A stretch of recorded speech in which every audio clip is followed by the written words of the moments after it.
This is Hugh. Armor, rifle, thrusters. He looks like a lunar refrigerator that has developed military ambitions. And this is Diana, a barefoot, child-shaped android in an oversized blue coat, riding on his back. One of these characters appears built to survive orbital re-entry. The other looks as if somebody forgot their shoes. The image gives us an obvious relationship. You protects Diana, but then the game politely informs us that you cannot trust your eyes. Without Diana, Hugh cannot reliably hack open the armor and expose its weak points. The walking tank has the weapons. The barefoot child has the administrator password. He carries her through physical space, and she carries him through information, and the player needs both. That contradiction contains the whole design of Pragmata. Diana's appearance makes us want to protect her.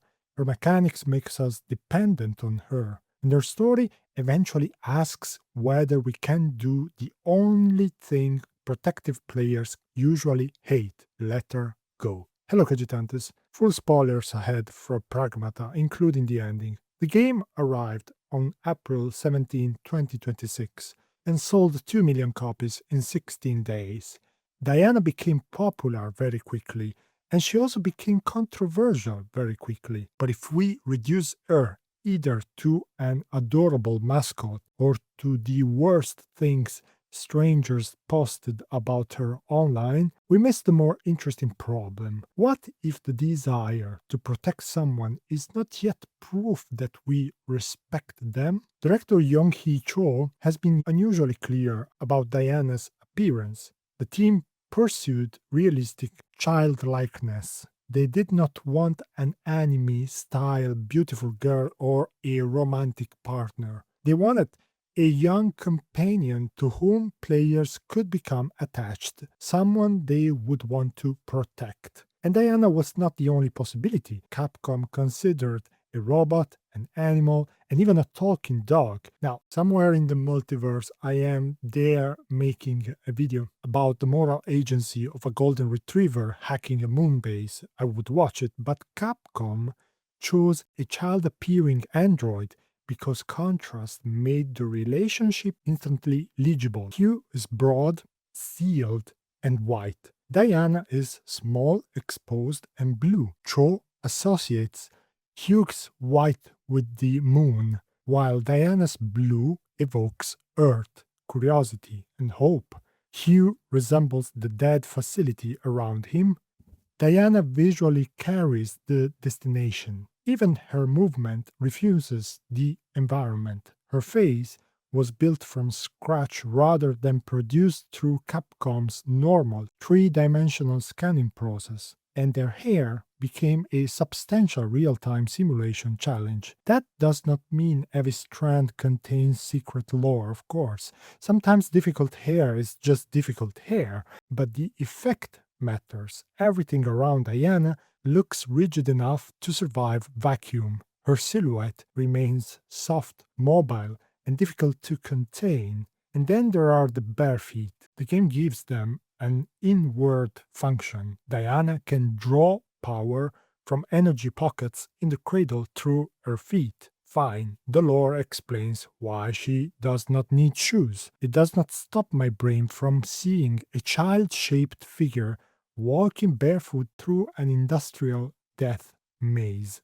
Diegetic logic and social imagery can coexist. One explains the mechanism, the other produces vulnerability. And Capcom wanted that vulnerability to feel natural rather than like the game was holding up a sign saying, "Please love the marketable small person." This brings us to the baby schema. Konrad Lorenz used that term for a cluster of infantile features. In a 2009 study, Melanie Glocker and her colleagues digitally altered infant faces, rounder faces, higher foreheads, larger eyes, and smaller noses and mouths received higher cuteness ratings and stronger reported motivation to care. Now, let me stop the neuroscience fanfiction before it starts. The study did not test Diana. Diana is not an infant. It did not prove that every player releases a precise cocktail of oxytocin and dopamine and immediately surrenders the credit card. It shows something more limited. Certain proportions can strengthen reported cuteness and caretaking motivation. Applying that framework to Diana is an interpretation, not a brain scan of the audience. Capcom also knew that calculated cuteness can become unbearable. A group of women on the development team became informally known as the Diana Police. They reviewed her performance so that her childlike gestures would feel natural rather than contrived. Diana Police sounds like an elite tactical unit deployed when one head tilt exceeds the legal limit. But we should not invent a literal checklist of jiggles and adorable infractions. The documented point is simpler. The team had an internal women-led check against cuteness that felt forced. Wait, is this still manipulation? Of course it is engineered. It is a bloody video game. Her face, coat, voice, movement, color, and position on hues, back, all organize attention. The interesting question is not whether the design influences us.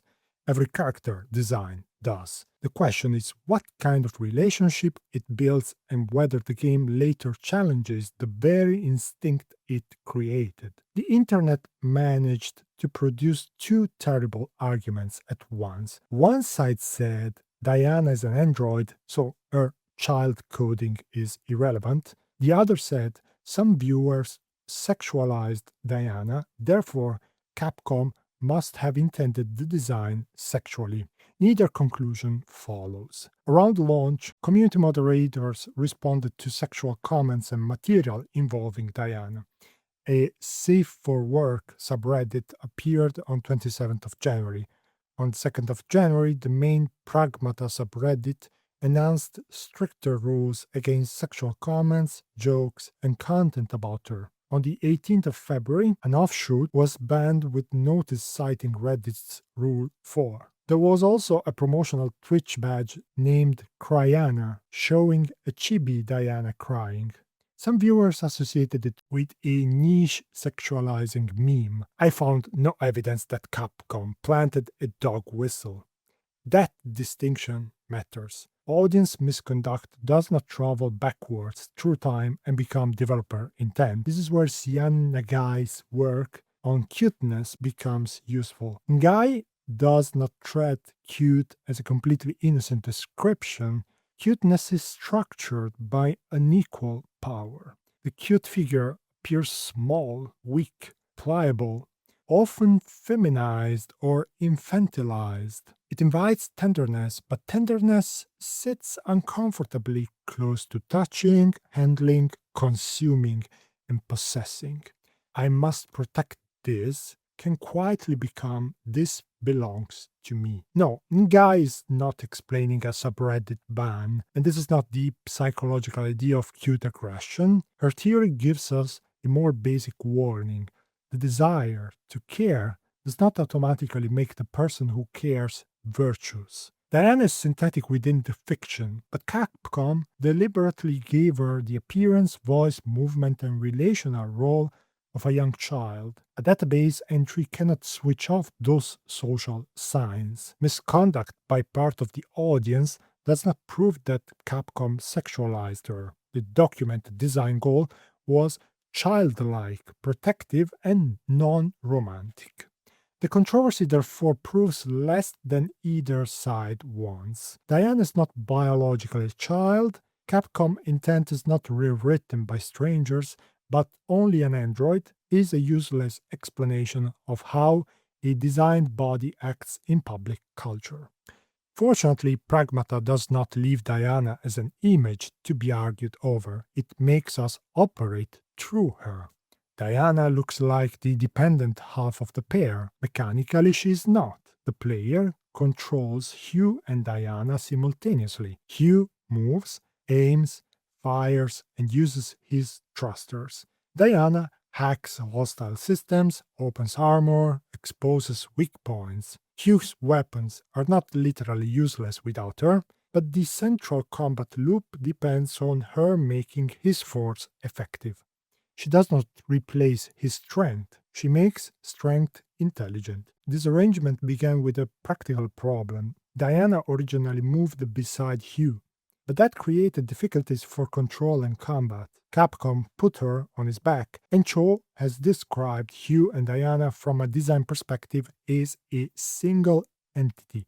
The solution of pathfinding became a diagram of interdependence.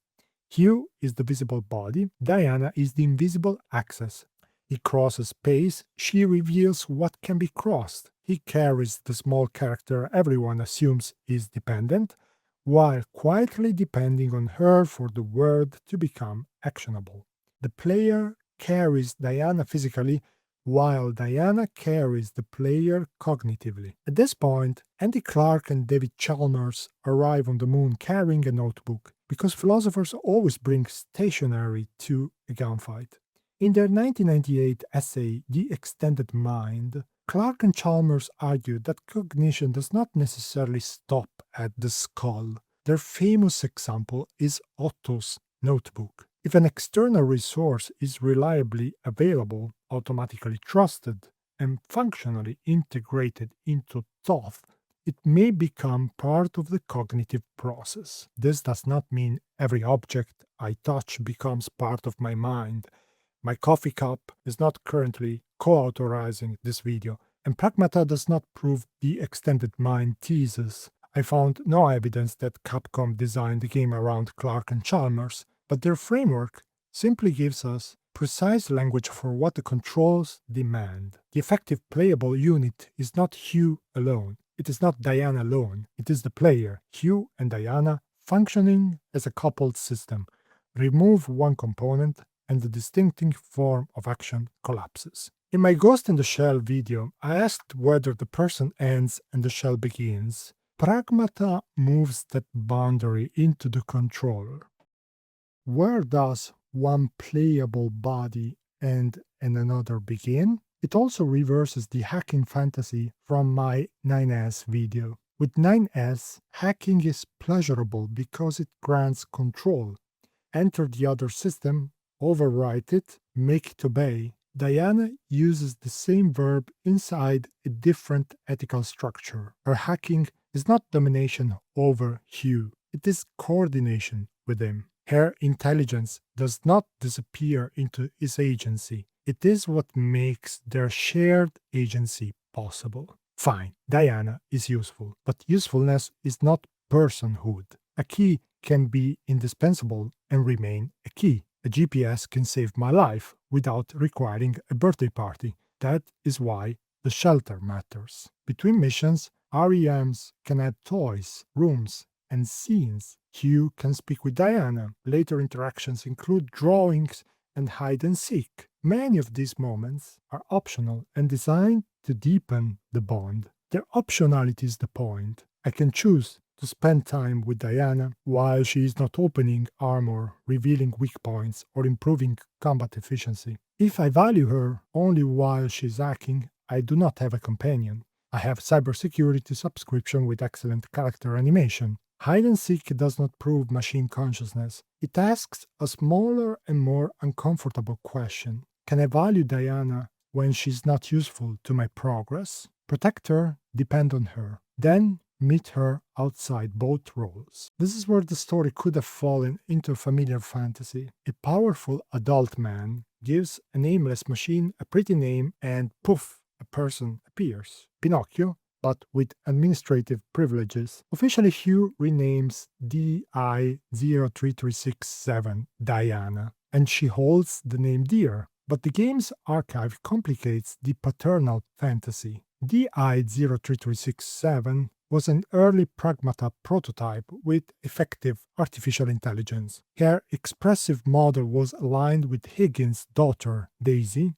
at approximately 6 years of age. Higgins treated the Pragmata bodies as experimental or prosthetic instruments in his attempt to cure Daisy. 7 automatically expelled the dead filament the experiment required her to retain. According to the institution, this made her unsuitable. She was placed in an indefinite storage and her memory was wiped. A later model, DI 33558, was engineered to retain the filament and produced more promising trial data.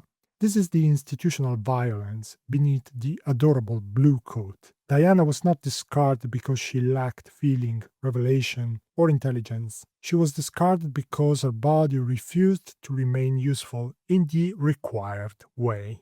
And Hugh was not the first person to give her a relational identity. 7 and 8 had already called one another 7 and 8. Higgins noticed signs of emerging personality and continued to treat them as instruments for Daisy's treatment. So Hugh does not manufacture Diana's personhood by naming her. He recognizes a particular being after the institution erased earlier relation and reduced her to a serial number. Creation says, you become someone because I granted it. Recognition says, you were never merely the thing they called you. Diana's desire to see the sea matters for the same reason. The sea does not cure Daisy. It does not complete Higgins' experiment.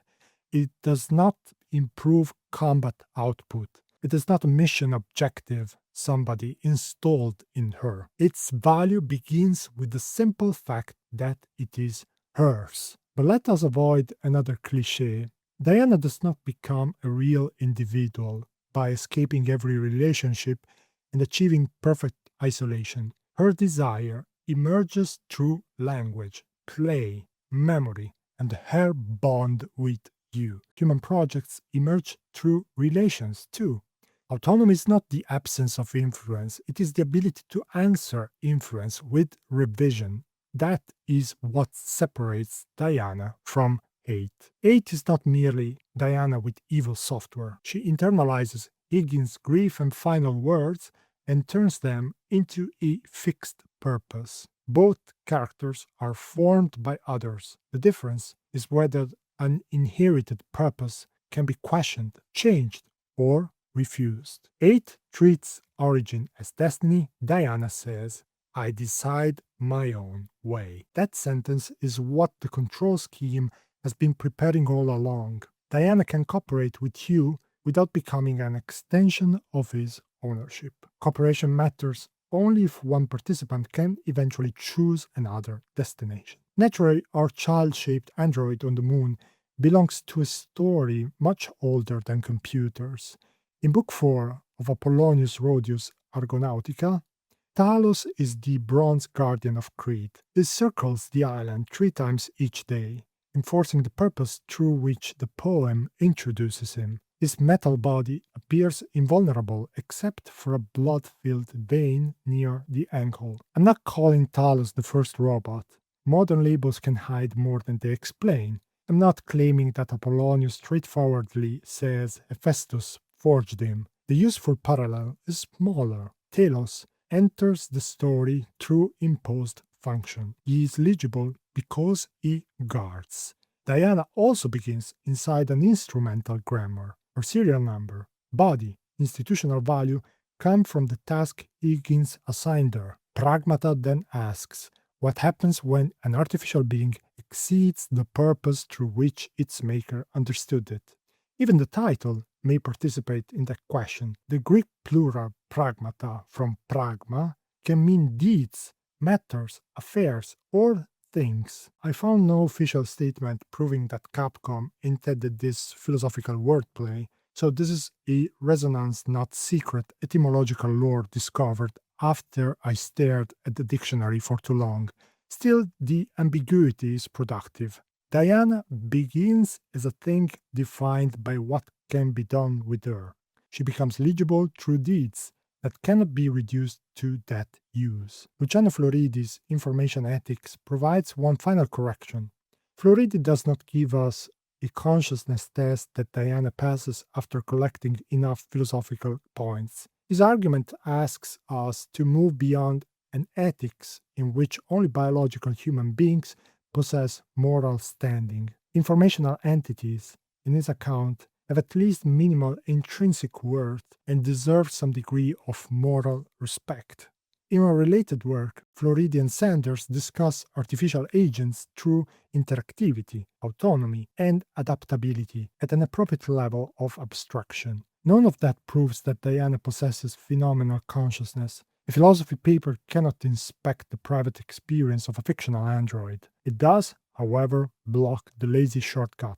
Artificial, therefore, morally nothing. In my video on Stellar Blade Bad Ending, I used Philip Dick's empathy test to ask how humans distinguish themselves from androids. Pragmata shifts that question. It is not only, can Diana feel enough like us to deserve care? It is, can a future belonging to Diana matter when it no longer belongs to us? Capcom does not prove that Diana is a person. A video game cannot solve machine consciousness, however enthusiastically the comments section may attempt it. What it can do is place the controller in my hands and expose the standard I was using.